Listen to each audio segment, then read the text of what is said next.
Ya,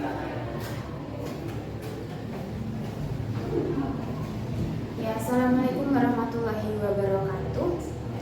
Untuk kelompoknya di Eliza, karena hari ini berhalangan untuk hadir les, maka hari ini saya akan menjelaskan materi tentang pengaruh perubahan ruang dan interaksi antar ruang di benua Asia dan benua lainnya.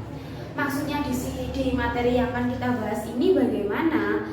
Yang dimaksud di materi yang akan kita bahas hari ini adalah bagaimana adanya interaksi antar ruang, baik itu dia antar benua ataupun antar kota di benua, antar negara di benua, antar kota di negara-negara, itu berdampak bagi sektor mana aja atau berdampak dalam bidang apa aja atau dari interaksi itu.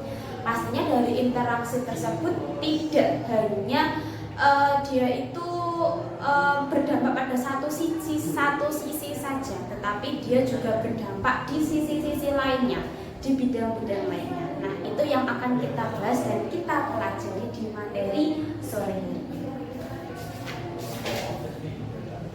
Sebenarnya saya tuliskan dulu untuk materinya.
berarti dia adalah hidup.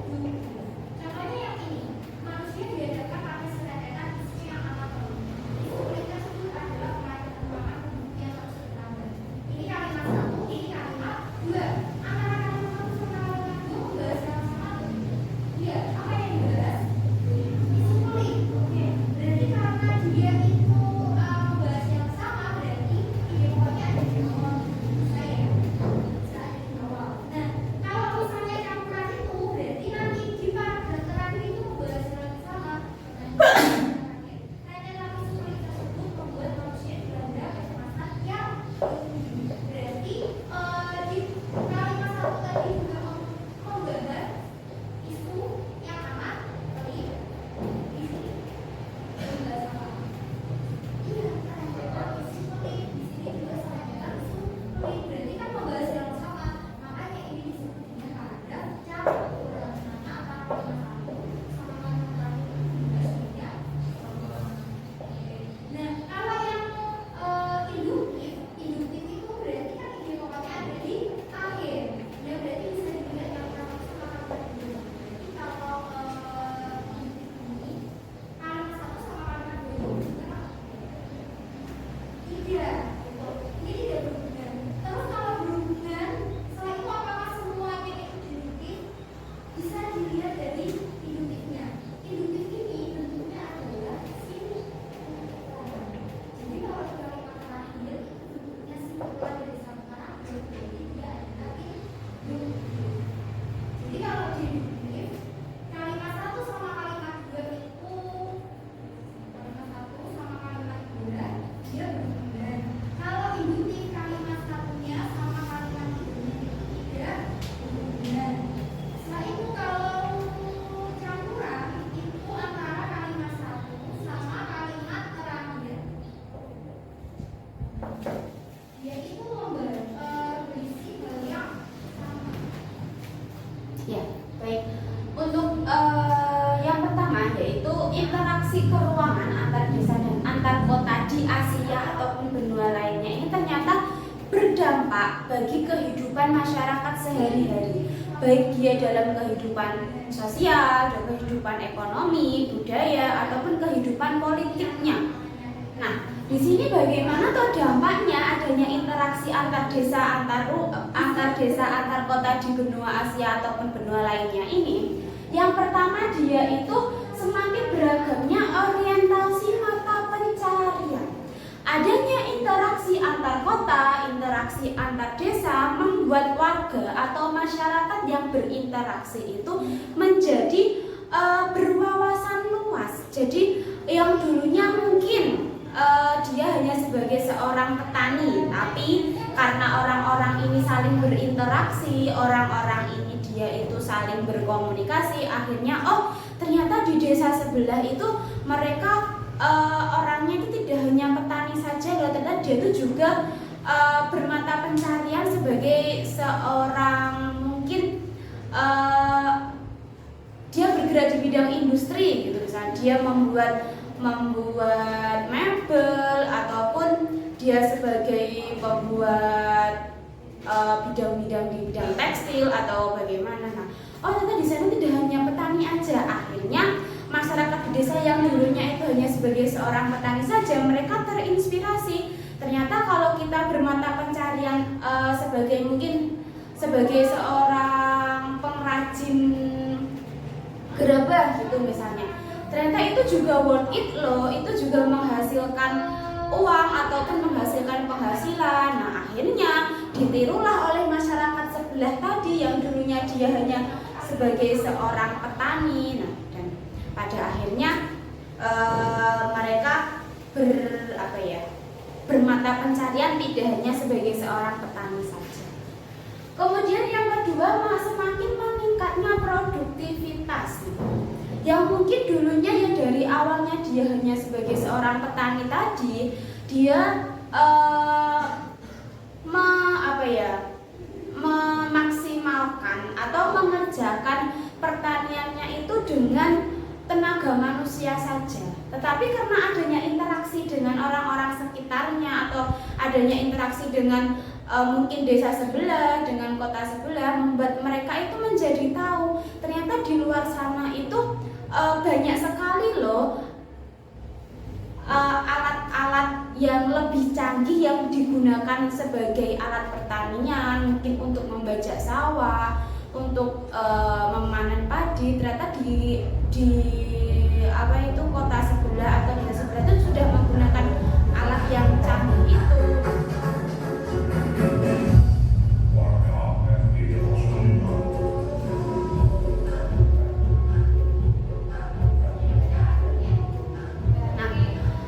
Kemudian dari tahunnya dari interaksi tadi, dan akhirnya dari masyarakat yang dia tadinya hanya bergerak di bidang pertanian dan memanfaatkan tenaga manusia, jadi tahu alat yang canggih itu, dan pada akhirnya ditirulah sama dia.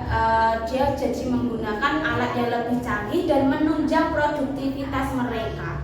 Misal contohnya lagi di kota N itu ada, misal dia ada pabrik rokok gitu kan ya, misal ada pabrik rokok yang masih menggunakan operasional pabriknya itu masih menggunakan tenaga manusia, artinya dia mungkin bikin rokoknya itu masih pakai tenaganya manusia, masih melintingi manual kayak gitu. Tapi ternyata setelah dia tahu, oh di kota sebelah itu ternyata ada pabrik, di mana pabriknya dia menggunakan alat linting yang pakai mesin gitu kan ya misalnya.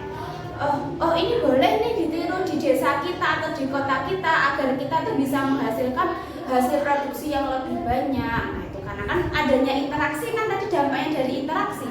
Kalau kita nggak berinteraksi dengan dengan kota sebelah atau desa sebelah, belum tentu kita mendapatkan informasi yang seperti itu. Belum tahu kita bisa mengetahui, oh di luar sana itu ternyata banyak sekali barang-barang yang canggih dan bisa menunjang produktivitasnya.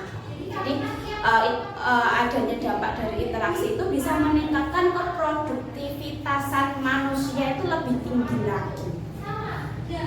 Kemudian yang nomor 3 itu ada semakin baiknya sarana transportasi. Karena sarana transportasi ini mendukung manusia untuk melakukan mobilitas, makanya dari adanya interaksi ini akhirnya kan manusia jadi butuh yang namanya sarana transportasi. Awalnya manusia itu mungkin sebelumnya dia tidak melakukan interaksi dengan negara atau mungkin dengan kota sebelah, hanya kan dia tidak butuh untuk bermobilitas ke sana. Tapi karena dia itu berinteraksi atau dia itu bersosial dengan kota sebelah, akhirnya kan mau tidak mau dia juga butuh penunjang sebagai tempat dia bermobilitas. Yaitu apa penunjangnya? Ya penunjangnya itu adalah itu tadi alat transportasi.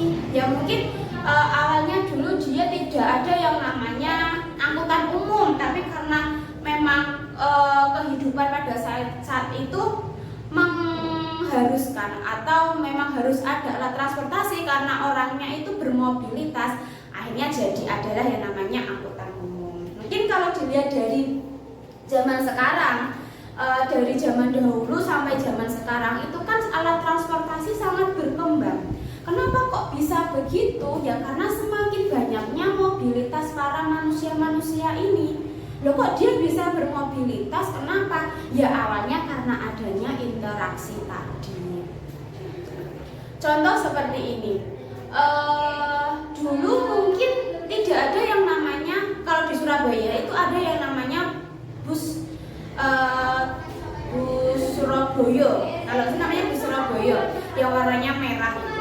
Kenapa kok bus Surabaya itu ada di Surabaya? Ya karena banyak sekali masyarakat yang bermobilitas setiap harinya. Kenapa kok ada itu? Nah, yaitu ketika dia menggunakan kendaraan pribadi atau dia menggunakan kendaraan umum lainnya, dia mungkin terkendala di ongkosnya ataupun di kemacetannya. Tapi dengan menggunakan bus Surabaya ini dia tidak perlu mengeluarkan biaya, hanya cukup dia membawa botol bekas atau sampah botol itu ya yang nantinya akan ditukarkan oleh tiketnya. Nah, kok bisa ada transportasi seperti itu? Yaitu menyesuaikan kebutuhan manusianya.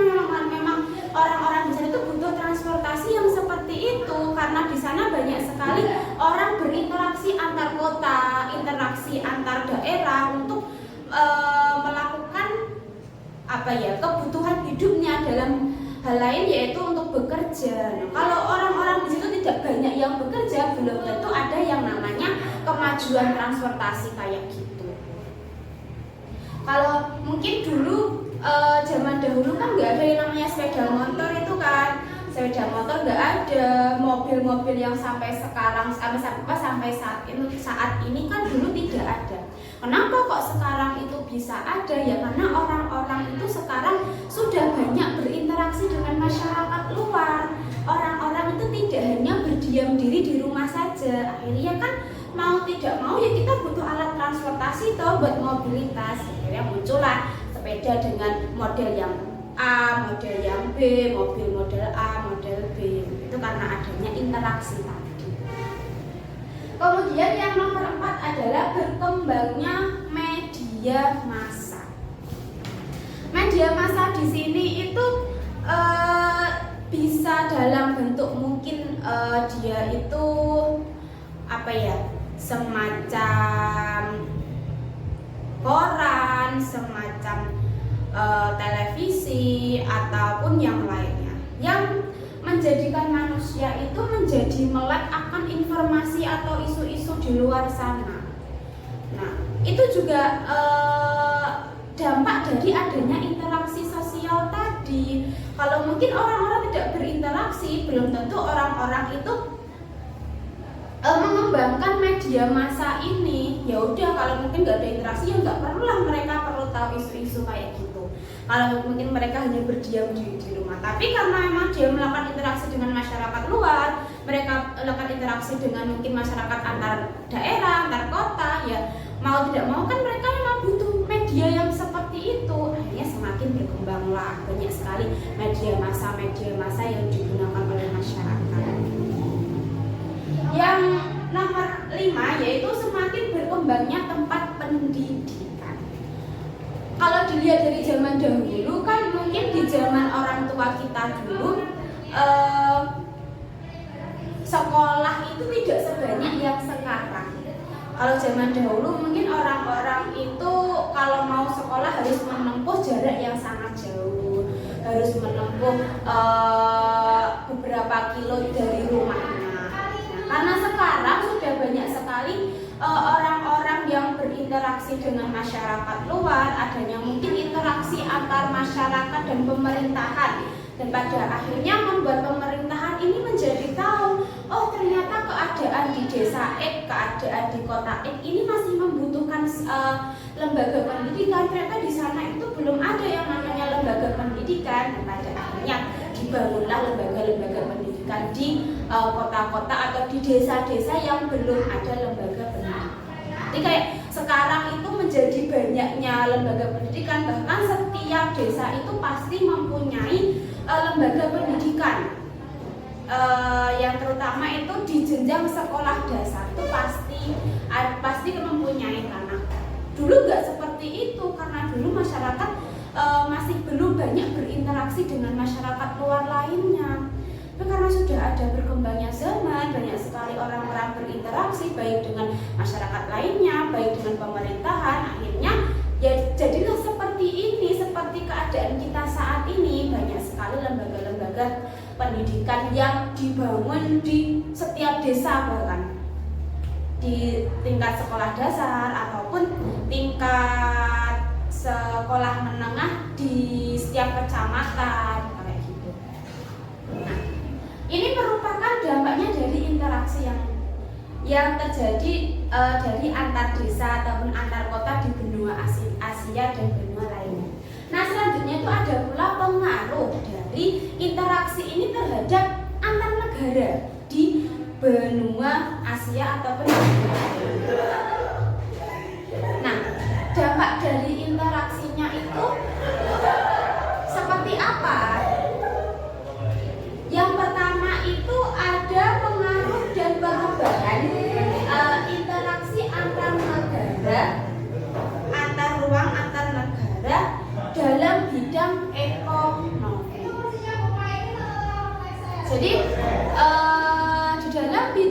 ekonomi ini Apa ini? kira-kira berdampak apa toh? Kayak interaksi antar ruang dan antar negara ini kira-kira berdampak apa dalam bidang ekonomi? Jadi gini, setiap negara kan dia sama kayak seperti manusia gini loh. Setiap negara itu sama kayak manusia, di mana manusia kan makhluk sosial yang tidak bisa hidup sendiri. Artinya kita pasti membutuhkan bantuan dari negara lainnya. Sama kayak negara itu dia juga tidak bisa hidup sendiri. Dia tidak bisa bertahan atau tidak bisa memenuhi kebutuhan hidupnya secara sendiri. Dia juga pasti memerlukan negara lainnya untuk memenuhi kebutuhan negaranya. Karena apa? Ya karena setiap negara itu memiliki keterbatasan sumber daya yang dimiliki, baik dalam sumber daya alam maupun sumber daya manusia yang dimiliki. Artinya kita perlu memerlukan bantuan dari negara lainnya. Antara lain yaitu dalam bentuk yang seperti apa? Dalam bentuk mungkin perdagangan internasional. Di sini adanya perdagangan antar negara contohnya. Perdagangan antar negara itu ada karena yang pertama itu adanya hubungan, adanya interaksi antar negara. Tidak mungkin adanya perdagangan antar negara tanpa didasari oleh interaksi terlebih dahulu. Tiba-tiba saja mungkin negara Indonesia menjual atau mengekspor mungkin mengekspor apa contohnya ya, kelapa sawit gitu misalnya, mengekspor kelapa sawit ke Malaysia. Tidak bisa tiba-tiba begitu, tidak bisa. Pasti sebelum mereka melakukan transaksi ini atau melakukan kegiatan ekspor impor ini, adanya kesepakatan antar dua negara ini, adanya kerjasama terlebih dahulu antara dua negara. Nah, kok bisa bekerja sama? Bagaimana ceritanya gitu kan? Ya itu adanya kerjasama itu kok bisa ada kerjasama ya karena mereka sebelumnya sudah berinteraksi, mereka sudah berhubungan, sudah berkomunikasi. Akhirnya karena interaksi mereka cukup bagus, hubungan mereka berhubungan baik ada dari kedua negara ini, ya mereka mungkin salah satu negara menawarkan bagaimana kalau kita bekerja sama di bidang ekonomi dengan negaraku mengekspor barang X ke negaramu. Nanti mungkin kalau memang kita membutuhkan dari negaramu, ya nanti kita ngambil dari negaramu. Artinya kamu bisa mengimpor, kita bisa mengimpor barang dari negaramu, kayak gitu. Itu tidak hanya dalam bidang barang saja, juga bisa dalam bentuk jasa.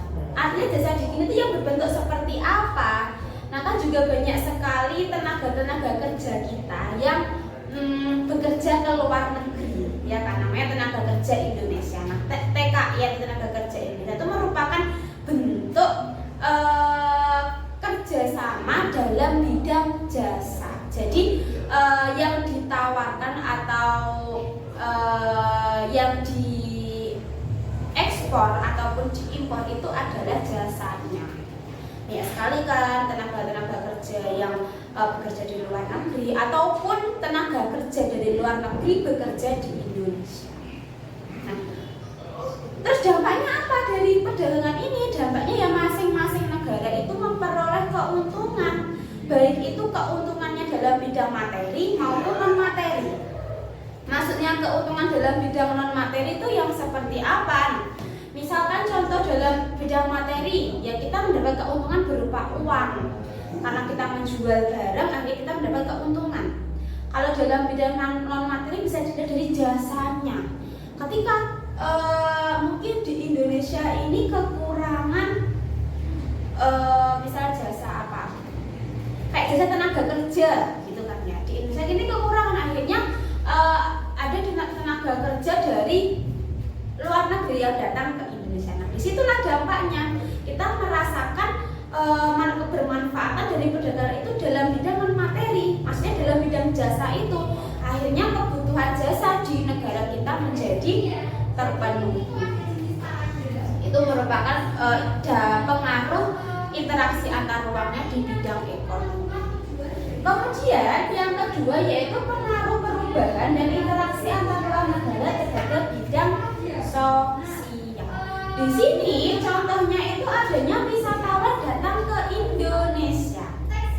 Kok bisa wisatawan ini datang ke Indonesia itu bagaimana gitu kan ya?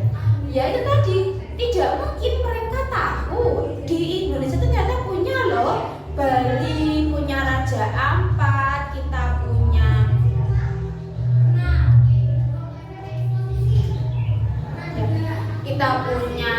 mungkin Karimun Jawa. Nah, kan mereka tidak mungkin tahu kalau tidak ada interaksi antara warga negara kita dan juga warga negara luar negeri.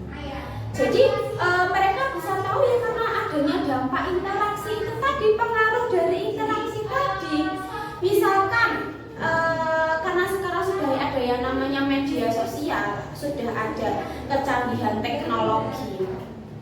Jadi kita bisa mengakses atau kita bisa berinteraksi dengan orang tanpa bertatap muka. Artinya kita bisa berinteraksi melalui media sosial. Nah, disitulah titik pengaruhnya. Ketika orang-orang di media sosial ini saling berinteraksi gitu kan ya.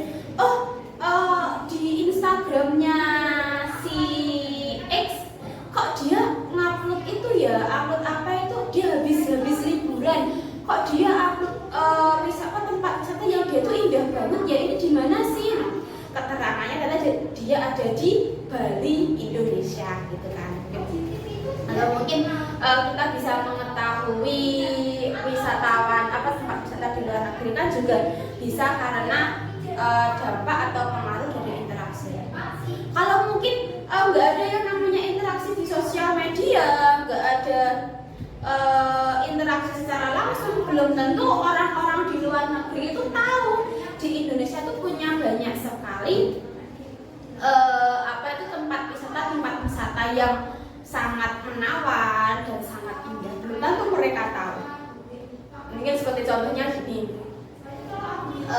salah satu artis luar negeri, contoh misalkan siapa ya? Misalkan contohnya ada salah satu personil Taeyong gitu kan ya. Itu misalkan dia sedang ada konser di Indonesia gitu kan. Terus dia mengambil trip ke Bali gitu. Karena Taeyong ini dia itu merupakan salah satu artis dari negara tetangga yang dimana dia punya pengikut yang banyak, jadi banyak sekali yang berinteraksi via sosial media dengan dia. Akhirnya orang-orang di pengikutnya dia itu jadi tahu, ternyata di Indonesia dia mengunjungi wisata di Indonesia yang ternyata bagus banget loh. Akhirnya yang dulunya nggak tahu Indonesia itu tempatnya di mana atau di Indonesia itu ada apa aja, kan jadi tahu, ternyata boleh nih dijadikan sebagai salah satu wishlistnya dia untuk dikunjungi nantinya. Kan jadinya orang-orang tahu kalau di negara kita, lebih tepatnya pengikutnya dia tahu kalau di negara Indonesia itu punya banyak sekali tempat wisata. Sebaliknya, mungkin salah satu artis kita kayak mungkin Raffi Ahmad sedang liburan ke mana? Mungkin ke Jepang gitu kan ya. Karena dia bikin story, bikin snapgram gitu setiap harinya.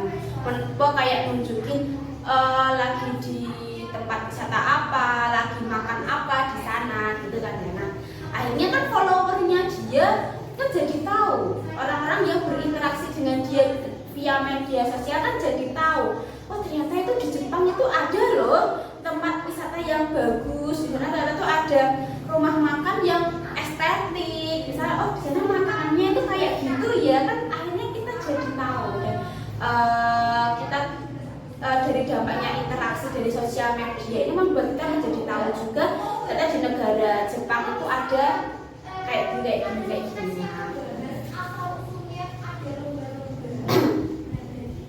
Kemudian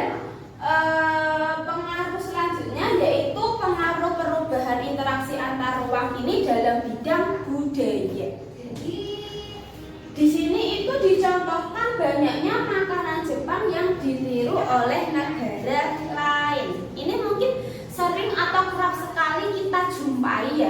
Kalau di Indonesia atau mungkin di sekitar kita saja kan banyak sekali yang namanya makanan-makanan dari apa itu Jepang apa Korea ya, yang kayak takoyaki, kayak tteokbokki, kemudian ada juga kebab yang dari Timur Tengah kayak gitu. Kan itu sebenarnya bukan makanan dari khas negara kita, tapi itu merupakan makanan khas dari negara orang.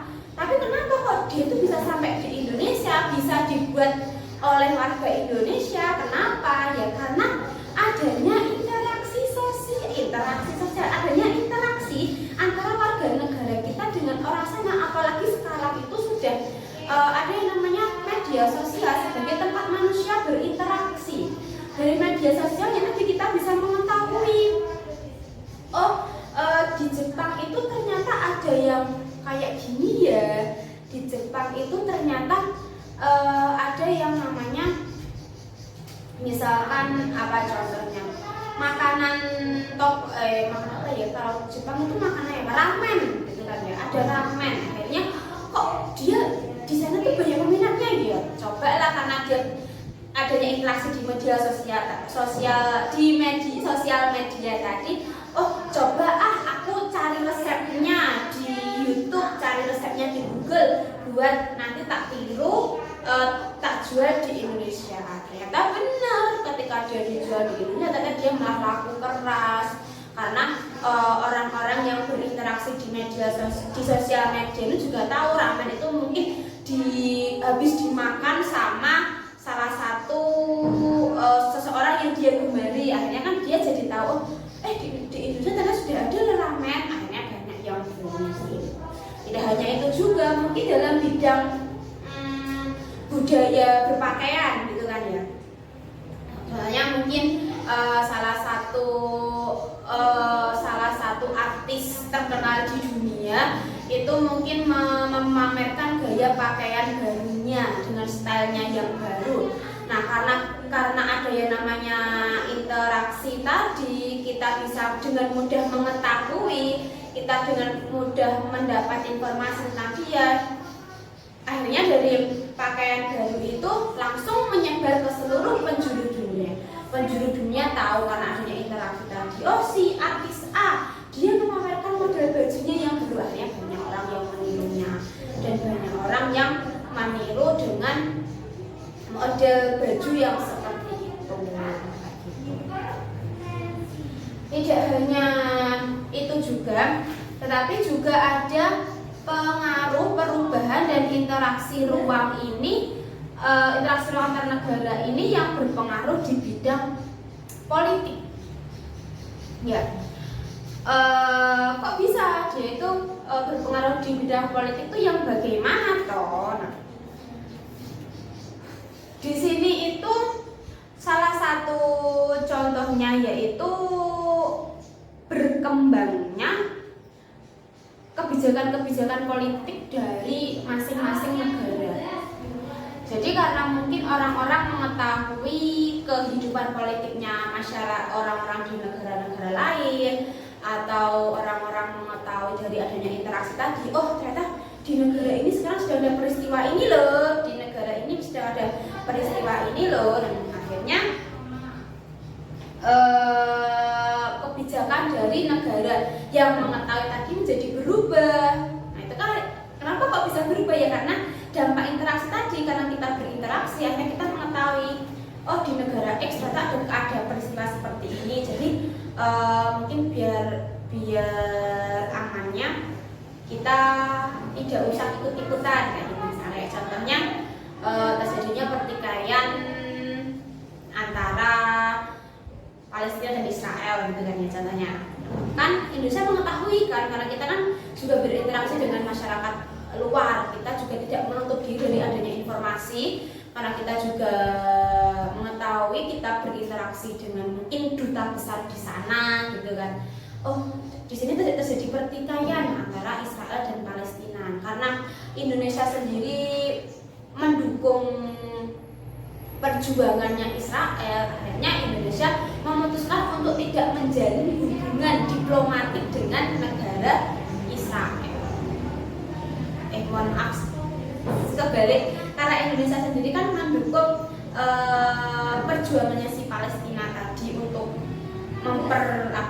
yang sedang memperjuangkan negaranya, kalau Indonesia mendukung, akhirnya Indonesia di sini memutuskan hubungan diplomatiknya dengan Israel. Terus bisa juga karena kemarin adanya perang Rusia dan Ukraina gitu kan ya.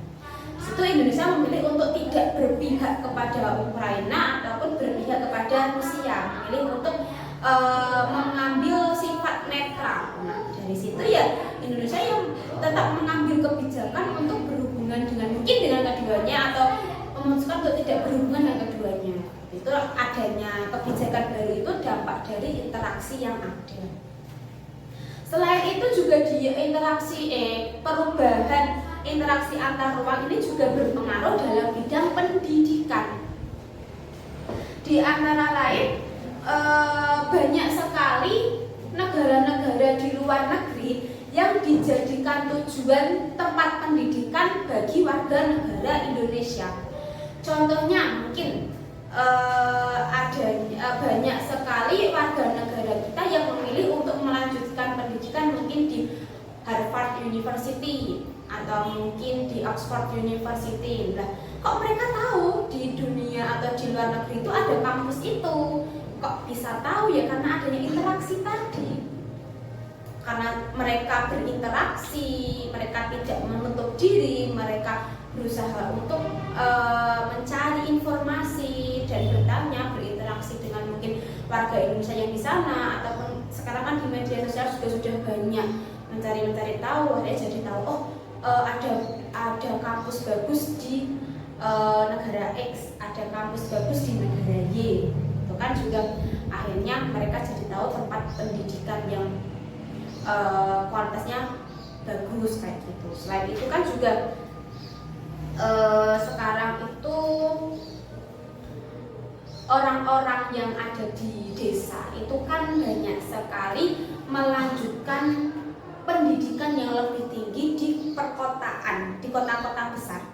Contohnya misalkan mungkin dari kota kita yang notabene belum ada kampus negeri, akhirnya kita berusaha untuk mencari tahu, kita berusaha untuk mencari informasi kampus negeri yang ada di mungkin Jawa Timur, ada di Surabaya contohnya, ataupun ada di Malang. Akhirnya ternyata di sini ada kampus negeri. Akhirnya kita memilih untuk melanjutkan di salah satu kampus negeri yang ada di wilayah Jawa Timur. Nah, itu kok bisa tahu ada kampus di sana? Ya karena akhirnya interaksi tadi, ada interaksi antar ruang dari orang-orang yang ada di sini dan di sana, adanya interaksi via sosial media dan juga interaksi lain. Yaitu karena adanya interaksi tadi. Sampai sini bisa digarisbawahi bahwasanya memang interaksi ini sangatlah penting bagi kehidupan. Karena apa? Ternyata dengan adanya interaksi ini berdampak di berbagai bidang di kehidupan kita, baik dalam bidang politik, dalam bidang sosial, budaya, pendidikan, bahkan dalam bidang politik.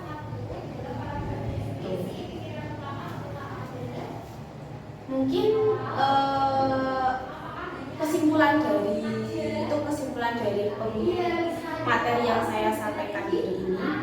Jadi memang dari adanya interaksi antar ruang ini, baik itu antar negara, antar desa, antar kota, antar benua, ternyata itu memberikan banyak sekali perubahan-perubahan dalam kehidupan kita.